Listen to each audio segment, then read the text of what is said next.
Hello guys, welcome to only my talks. Hollywood block buster movie evil Dead rice థియేటర్లో release అయిన ఏడాదిన్నర తర్వాత ఓటీటీలోకి వచ్చింది.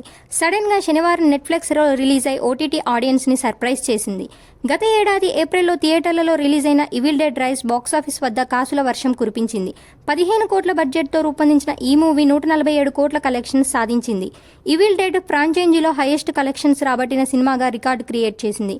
కరోనా కారణంగా తొలుత ఈవిల్ డెడ్ రైస్ మూవీని తొలుత ఓటీటీలో రిలీజ్ చేయాలని దర్శక నిర్మాతలు భావించారు. వార్నర్ బ్రదర్స్ సంస్థ ఈ సినిమా థియేట్రికల్ రైట్స్ని కొని మొదట కొన్ని థియేటర్లలో రిలీజ్ చేసింది.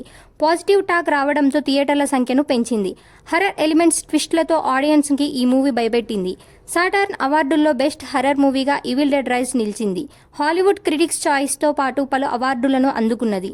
ఎల్లీ తన 3 పిల్లలను ఎన్నో కష్టాలు పడి పెంచుతుంటోంది. ఓ రోజు ఎల్లీ చెల్లెలు బెత్ కొడుకు ఇంటి బేస్మెంట్లో ఉన్న బాక్స్ను ఓపెన్ చేసి అందులో ఉన్న గ్రామ్ ఫోన్ రికార్డును ప్లే చేస్తాడు.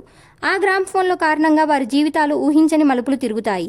తన బిడ్డలను చంపడానికి ఎల్లీ ప్రయత్నిస్తుంది. ఆ గ్రామ్ ఫోన్ రికార్డులో ఏముంది? ఎల్లీ అలా మారిపోవటానికి కారణం ఏమిటి?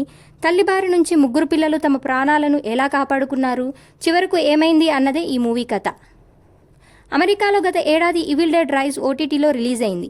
ఇండియాలో మాత్రం ఏడాదిన్నర తర్వాత ఓటీటీలోకి వచ్చింది. ఈవిల్ డెడ్ ఫ్రాంచైజీలో వచ్చిన 5వ మూవీ ఇది. ఈవిల్ డెడ్ సిరీస్లో మొదటి 3 భాగాలకు సామ్ రైమీ దర్శకత్వం వహించాడు. ఈవిల్ డెడ్ రైస్తో పాటు ఈవిల్ డెడ్ 4వ పార్ట్కి ఫేడే అల్వరైజ్ డైరెక్టర్గా వ్యవహరించాడు. ఈవిల్ డెడ్ ఫ్రాంచైజీలో మరో 2 సినిమాలు కూడా రానున్నాయి. ఈ ఫ్రాంచైజీలో వచ్చిన అన్ని హర్రర్ మూవీస్ కమర్షియల్ హిట్గా నిలవటం గమనార్హం. ఇలాంటి అప్డేట్స్ కోసం please like, share, subscribe OMT.